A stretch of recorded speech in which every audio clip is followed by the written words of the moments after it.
Matthew 26. Almost done. 3 more chapters. Ooh. What are we going to do next? Galatians. Oh, is that right? Ephesians. I think you told me that. Philippians, Colossians. First and second Thessalonians. Galatians, Ephesians. Timothy, Titus, Philemon. Hebrews. Thanks to the Mormons for teaching me that song. Yep. Okay. Matthew 26 starts off after, obviously, Jesus had given the whole talk to the disciples. It starts off with the plot against Jesus by the chief priests and elders. So now we're headed toward the cross. Headed toward the cross. Remember the chronology. He's lambasted the religious leaders in 22 and 23. 24, they come and say, when is all this going to happen? He gives it in 24 and 25, and now we're reading his demise. Okay. The elders and priests don't know he's like telling the disciples all this, obviously. No. Okay. Okay, so it says he went to his disciples, and I just wanted to ask, he was only talking to a few disciples before. The language of disciples here was confusing to me. When Jesus had finished saying all these things, he said to his disciples, as you know, the Passover is in 2 days, the Son of Man will be handed over. Yeah. So he's telling them, he's following up. Okay. Yeah. With the 4. Okay, with the 4.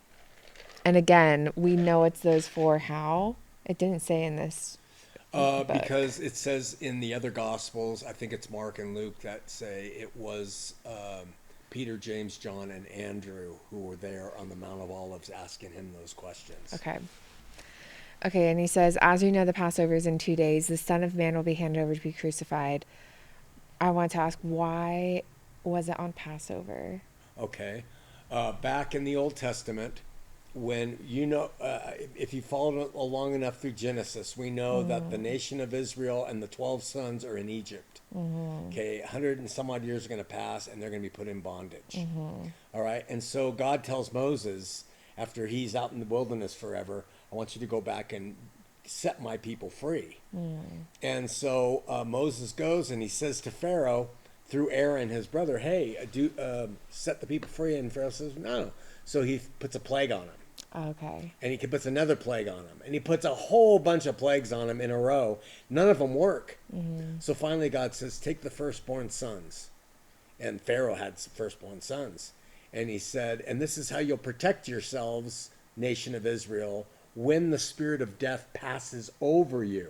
Okay? You go and you get the blood of a lamb or a goat that has lived with you in your house. You slay it. You put its blood on the doorposts, and the spirit of death will pass over you, and your firstborn sons won't be killed. Okay? So they did that, and they were saved while Pharaoh and the firstborn sons in Egypt died. So they celebrate that Passover with the slaying of a lamb. Which they put the blood on the doorposts so that death will pass over them.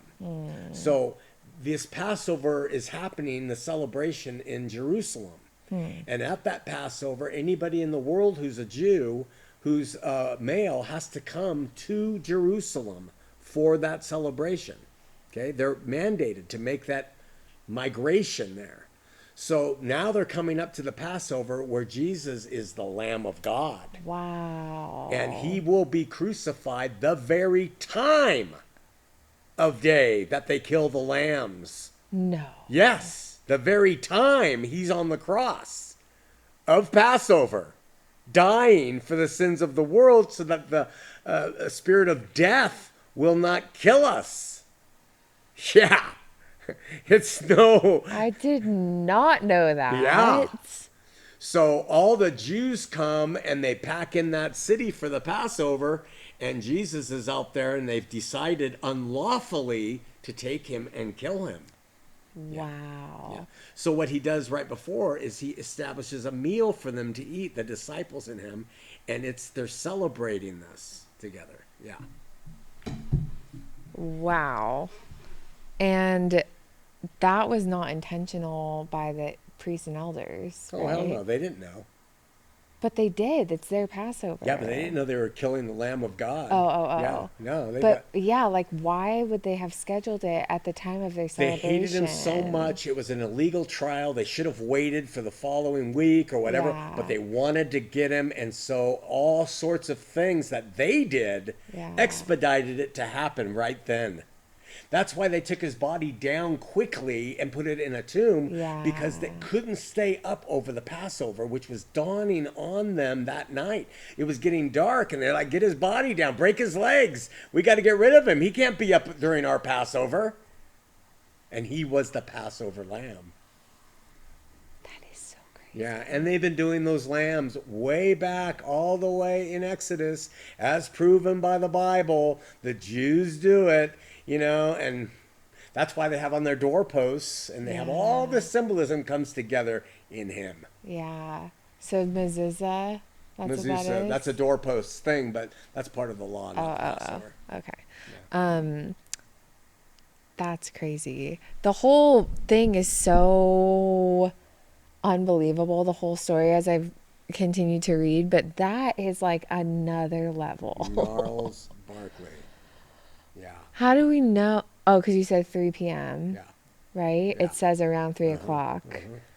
Okay. And guess what? God back in the Old Testament said, "Hey, when you do these lambs and you offer them up and stuff, don't break their bones. Don't break any of their bones." They don't know why, so they don't. It's just part of the thing. When Jesus is on the cross, they don't know that he's dead, so they can take him down. So they go to break his bones, but they see he's already dead, so they don't. Because when you break the legs, Yeah. they have to hang and suffocate. Oh. So this Roman soldier went to break the legs, but stopped because they could see he was dead. But they thrust the spear in his side to prove he was really dead. Yeah. So he got a spear in the side instead of the breaking of the legs because the other two were still alive and they broke their legs. This is so crazy. Yeah. Yeah, you don't mess with them. You just don't.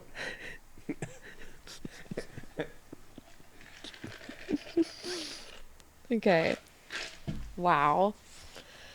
I ask when he says the Son of Man will be handed over to them, does it imply to the disciples that will be the ones to hand him? The Son of Man will be handed over to be I crucified. don't think so. Even though it was one of them who did it. But he hasn't left them yet. You're right. Yeah, it will be Judas who hands him over Yeah. to the Jews, who hand them over to Rome. I don't know why I wrote that. At the time, it seemed like it was being implied. I don't see that anymore. Okay. The priests assembled to kill him. It still amazes me that it was the Jews who did it. Yeah. I just have to say that, even though it makes total sense. Like, why would anyone else? But I wanted to know how common it was to kill a person. I think it's pretty common if you could get an indictment against them through the Roman government. Okay. Yeah. The Romans could take life because you're living in the empire. The Jews could not do it. Yeah. Because of their laws. Yeah. No, because of the Romans' laws. The Jews had laws, but they couldn't take life. The Romans said, you can practice all your stuff, but you can't kill them. That's our job. Okay. Yeah. Okay. Was it common for Jews to hand someone over for breaking the Jewish laws? Is this the only time that was kind of done? I doubt it's the only time. I'm sure other people were put to death who were Jews.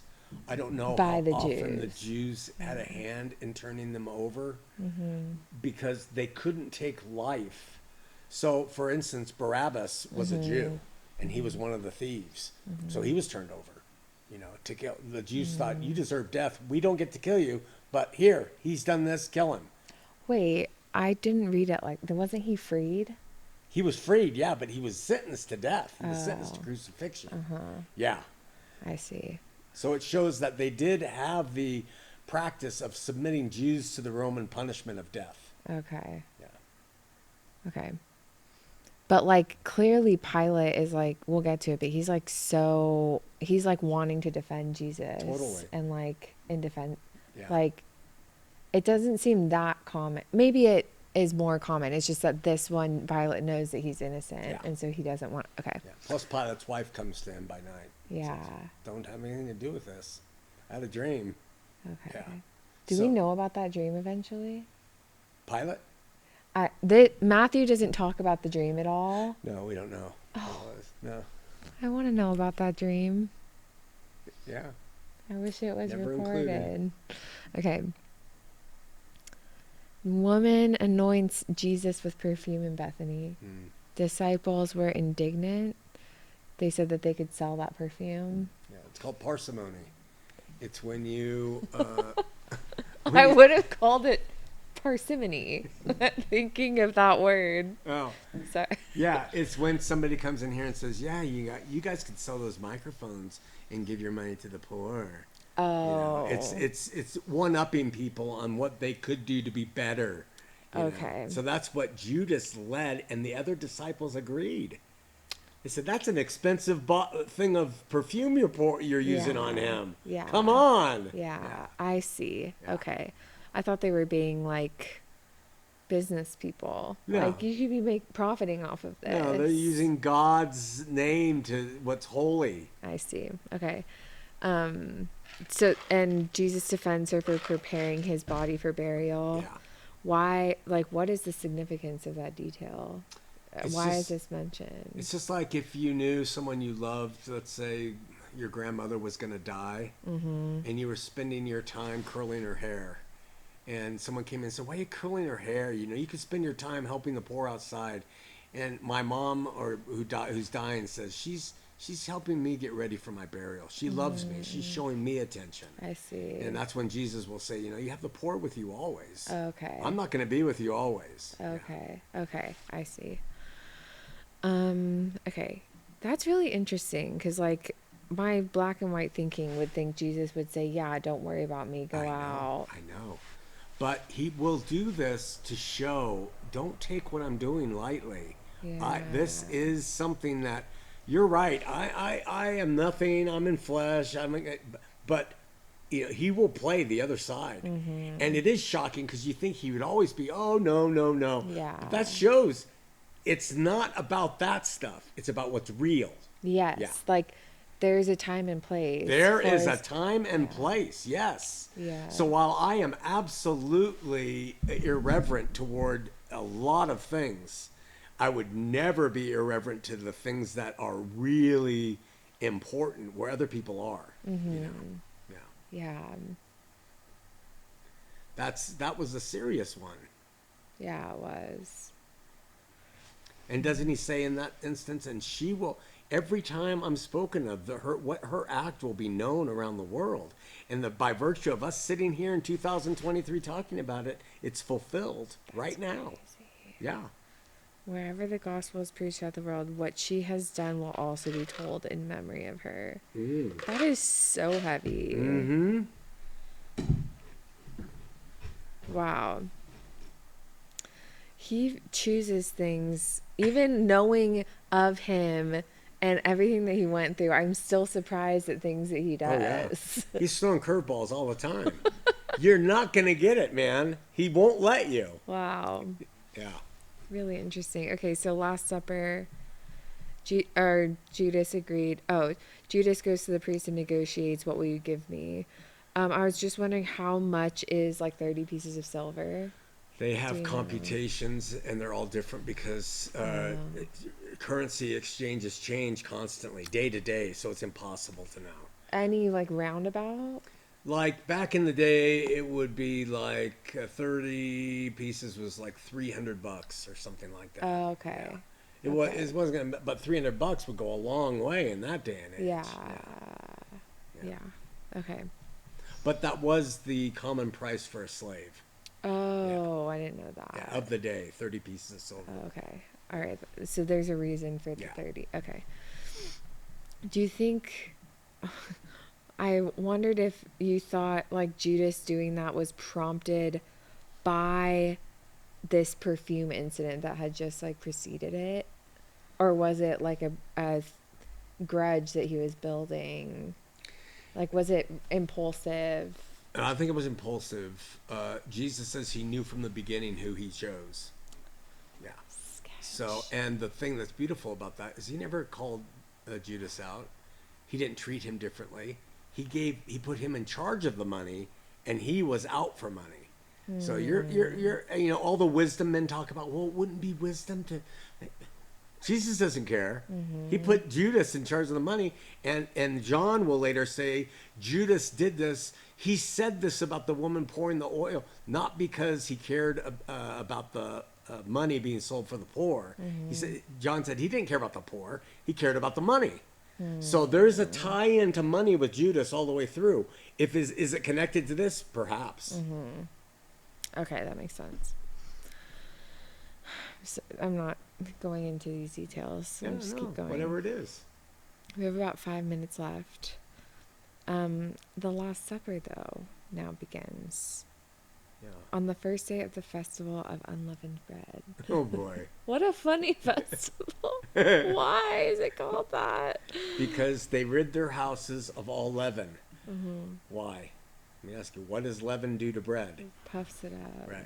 And so they're getting rid of all things that make you arrogant. And that's just a symbol. It's unleavened bread. So that's all it is.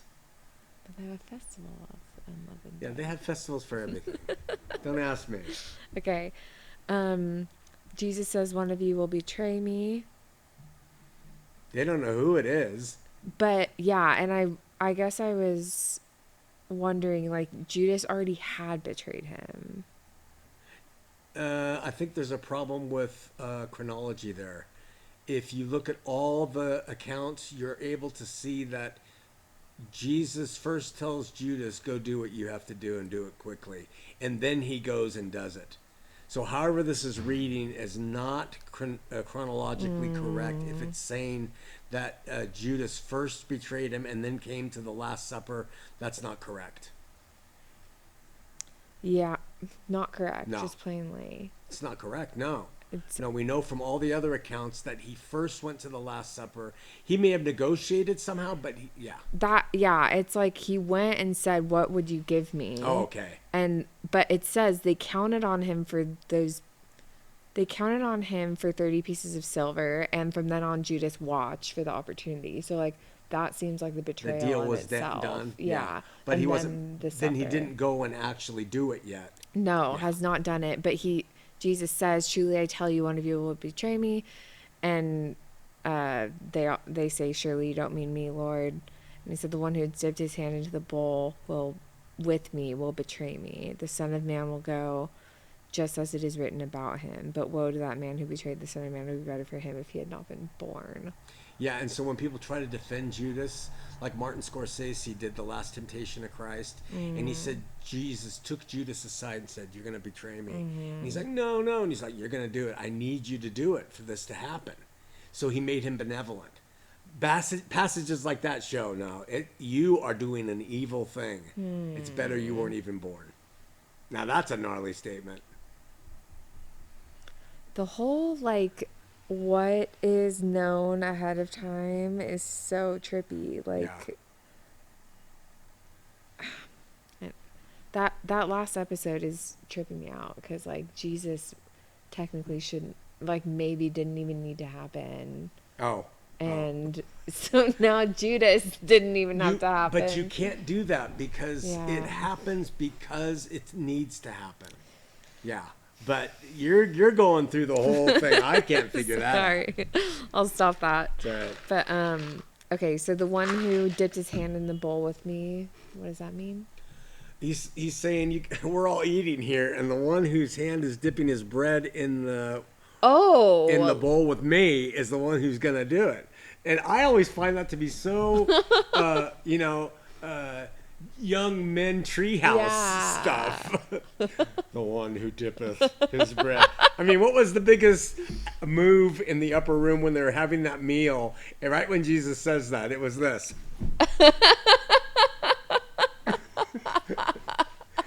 You throw the bread behind you. Not me. I don't have bread. Yeah. Peter's like. mean, it's so Treehouse. The one who dippeth. It's so funny. Why does he do that? It's so weird. Yeah, it's weird. It is it's really just funny. Weird. I thought it was something far more like metaphorical. No, it's who's dipping.